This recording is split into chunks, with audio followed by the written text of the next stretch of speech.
Hello everyone. आज की इस वीडियो में हम डिस्कस करने जा रहे हैं SRS 4400। ये सबसे पहला होता क्या है, स्टैंडर्ड्स ऑन रिलेटेड सर्विसेज। सबसे पहले एक चीज़ होना, दिस इज़ नॉट ऑडिट। पहली बात तो हमने यही क्लियर कर दिया कि ये ऑडिट नहीं है, तो ओपिनियन का तो कोई काम ही नहीं है, नहीं कि इसमें ओपिनियन भी नहीं आएगा। तो 440 होता क्या है, 4400 0022 काम दो, यानी कि काम दो, यानी कि अग्रीड अपॉन द प्रोसीजर। दो काम देने के हमारा काम दो, हम काम करके देंगे, अग्रीड अपॉन द प्रोसीजर। और जैसे सपोज कोई मैनेजमेंट है, किसी भी कंपनी का मैनेजमेंट है, वो मैनेजमेंट किसी भी प्रोफेशनल अकाउंटेंट को या फिर प्रैक्टिशनर बोल सकते हैं कि जो भी हायर करता है CA को इसने हायर करा, ये काम करके दे, और इसने ये काम करके दे दिया, इसी को बोलते हैं अग्रीड अपॉन द प्रोसीजर। याद रखना, जो भी काम के लिए अग्री करेंगे उससे अलग कोई भी काम की सर्विस नहीं दी जाएगी। मतलब अग्रीड अपॉन द प्रोसीजर, जिस काम पर आप अग्री कर गए बस वो काम कर हम उसको प्रोवाइड करके दे देंगे, और वहीं पर हमारा काम खत्म हो जाएगा। इसके ऊपर कोई भी एश्योरेंस नहीं आएगा, क्योंकि ये ऑडिट है नहीं, ऑडिट नेचर का ये है नहीं।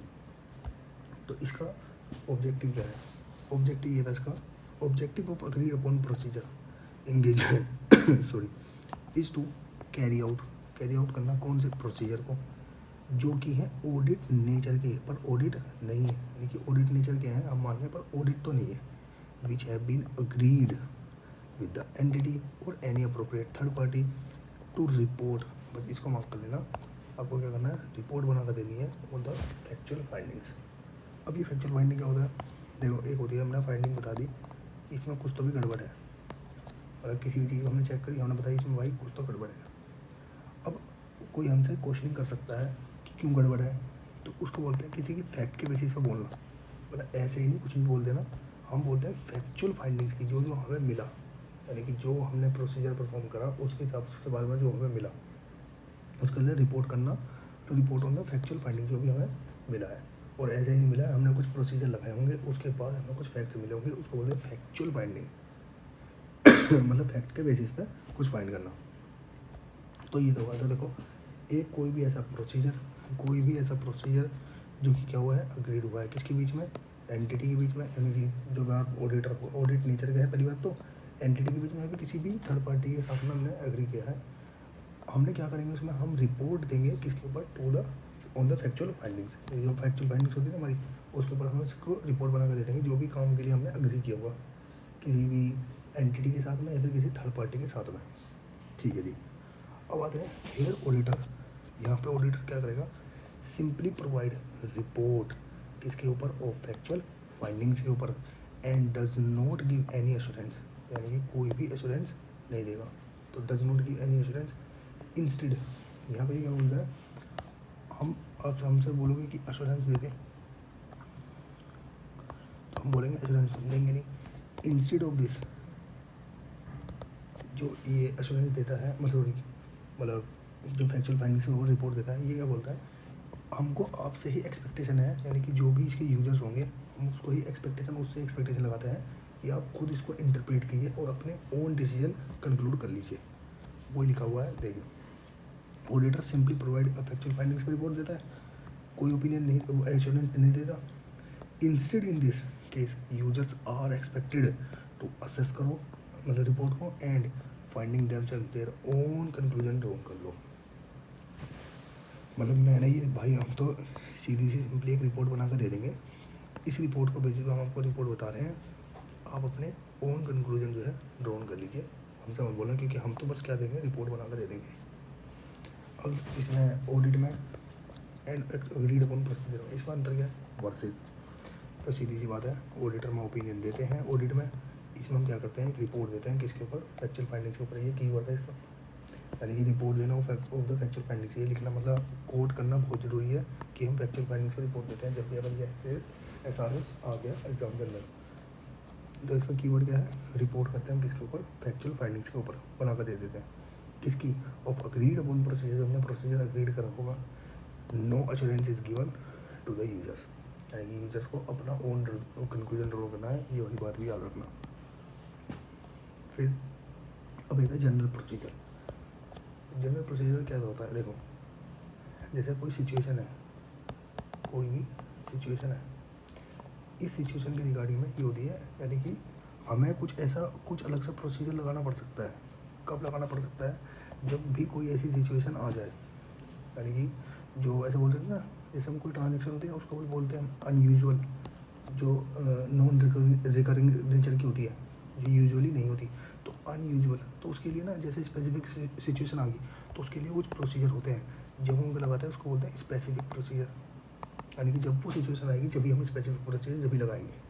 लेकिन एक होता है वर्ड जनरल प्रोसीजर, यानी कि कोई सिचुएशन कैसी भी हो कैसी नहीं हो, अगर वो स्पेसिफिक नहीं है तो हम जनरल का मतलब होता है कि हमेशा ये तो करेंगे ही करेंगे, तो ये बोलते हैं general procedure of N agreed upon procedure engagement.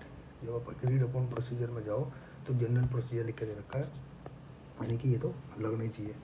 क्या देखना, फंडामेंटल प्रिंसिपल है जो कि कोड ऑफ एथिक्स में लिखे हैं, ICAI ने इशूड करें, उसके साथ में कंप्लाई कर लेना।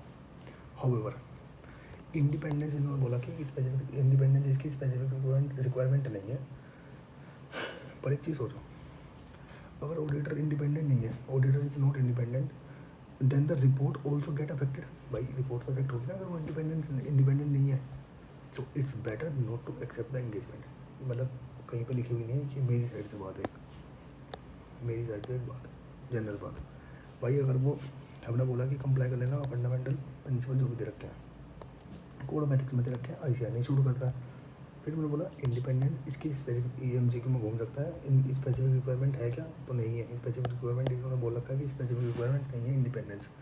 बट ये मेरी तरफ से एक बात है, अगर वो इंडिपेंडेंट नहीं है तो इससे अच्छा है ना, better to not to accept the engagement. ये है इसका जनरल प्रोसीजर। तो जब भी आप क्या करना, कंप्लाई करना ऑल द फंडामेंटल प्रिंसिपल के साथ में कंप्लाई करना, ICAI ने जो इशूड कर रखे हैं उसके साथ में।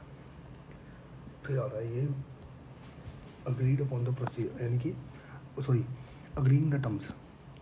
जब हम टर्म्स करते हैं ना, अग्री करते हैं, आपको याद है एक इसमें अग्री एक टर्म्स उसमें भी आता है 220, याद है आपको? 220 में एक चीज़ थी प्रीलिमिनरी एनालिटिक्स,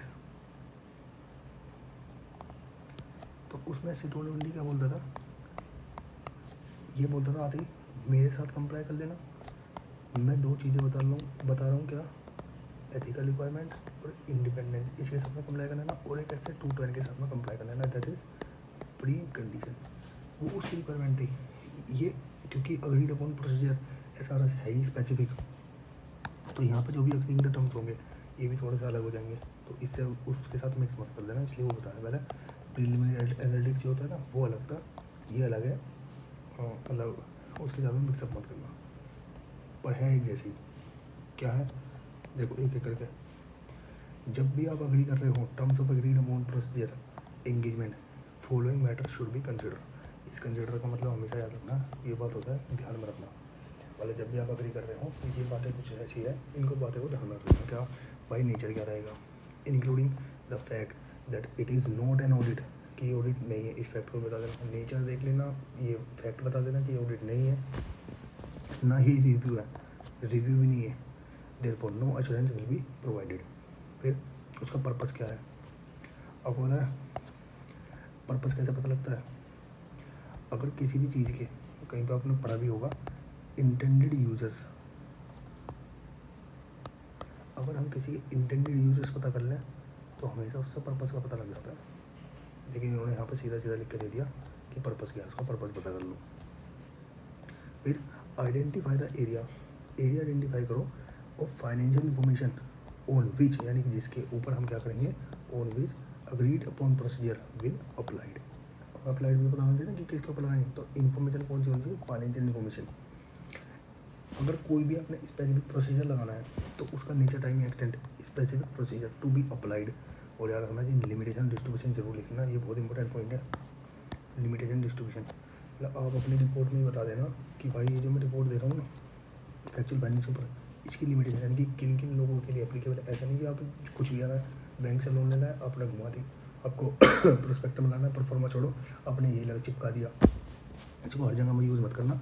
तो आप अपनी रिपोर्ट में मेंशन कर सकते हो कि इसका लिमिटेशन कहाँ रहेगा, मतलब रिपोर्ट में क्या मेंशन, अग्री होने से पहले ही देखना है आपको ये कि इसका लिमिटेशन कहाँ तक रहेगा, डिस्ट्रीब्यूशन कहाँ तक रहेगा रिपोर्ट का ऑफ द फैक्चुअल फाइंडिंग जो आप देने वाले हो, तो उसका लिमिटेशन और डिस्ट्रीब्यूशन याद रखना कि कहाँ तक ये लिमिटेड है, किन किन बंदों के लिए बना के दे रहे हैं हम। तो क्यों अब इसका कैसे पता लगेगा, तभी तो पर्पज़ पता कर रहे हैं ना, आपको पता लग जाएगा पर्पज़ तो इसलिए पर्पज़ इसलिए इम्पोर्टेंट है, इस पर्पज़ को यहाँ पे ऐसे लिंक करके सब देखो, फिर आपको अपना समझ में आ जाएगा। क्योंकि आप पर्पज़ अगर पता कर लिया तो आपको ये पता लग जाएगा कि हमें कहाँ तक डिस्ट्रीब्यूट करनी है, कहाँ तक लिमिटेशन डालनी है इसके अंदर। अब आता है अब देखो ये वाला क्वेश्चन तो बहुत ही आसान है। क्या एग्जांपल्स बताओ procedure which can be applied to obtain साई sufficient and appropriate audit evidence. बड़ा आसान है जी, OICAI आपने पढ़ा भी होगा, रिस्क असेसमेंट में भी आता था, रैप में। इंक्वायरी करना, इंस्पेक्शन करना, रिकम्पोजिशन में दो आते हैं, रिकैलिब्रेशन, रीपरफॉर्मेंस, ऑब्टेन करना, कंफर्मेशन। अब आता है रिपोर्टिंग करना, यही इंपॉर्टेंट पार्ट है इसका। रिपोर्टिंग कैसे करेंगे? रिपोर्टिंग किसके ऊपर? ऑन द फैक्चुअल फाइंडिंग्स के ऊपर जो हमें मिली होगी। तो सबसे पहले देखो क्या आएगा, the report should clearly mention कि कोई भी ऑडिट नहीं हुआ है, ना रिव्यू हुआ है, तो हम इसके ऊपर कोई भी एश्योरेंस प्रोवाइड नहीं करेंगे। फिर ये तो आप पढ़ते आ रहे हैं टाइटल, फिर उसका एड्रेसी का नाम, आइडेंटिफिकेशन। अब देखना ज़रा, आइडेंटिफाई करने आपको किसकी, कौन कौन सी, एक तो फाइनेंशियल और नॉन फाइनेंशियल इन्फॉर्मेशन भी, टू विच यानी कि जिसके ऊपर अग्रीड अपॉन प्रोसीजर क्या होंगे, अप्लाइड होंगे। फिर एक और स्टेटमेंट आएगी, वो क्या बताएंगे, that the engagement was performed over those agreed upon procedure with the resident. यानी कि एंगेजमेंट जो भी हमने परफॉर्म करा है ना, सिर्फ एंगेजमेंट हमने उसके ऊपर परफॉर्म करा है जो हमने एग्री किया था, और फालतू काम हमने नहीं किया है। पर्पज़ पता कर लेना, पर्पज़ आइडेंटिफिकेशन ये भी लिख देना, आइडेंटिफिकेशन का पर्पज़। स्टेटमेंट फिर से आएगी क्या, रिस्ट्रिक्टेड वाली, वही डिस्ट्रीब्यूशन वाली, listing of the specific procedure जो आपने परफॉर्म करे हैं वही। तो ये तो अगर आपने ये याद कर लिया ना, वही नीचे 4-5 बात तो इसकी नीचे रिपोर्टिंग में आएगी, ये होती है इसकी रिपोर्टिंग पूरी। और ऐसा करके बन जाता है पूरा इसका रिपोर्टिंग का छोटा सा ऐसा रास्ता। थैंक यू गाइस, अगर आपको पसंद आए तो ज़रूर बताना। Thank you so much.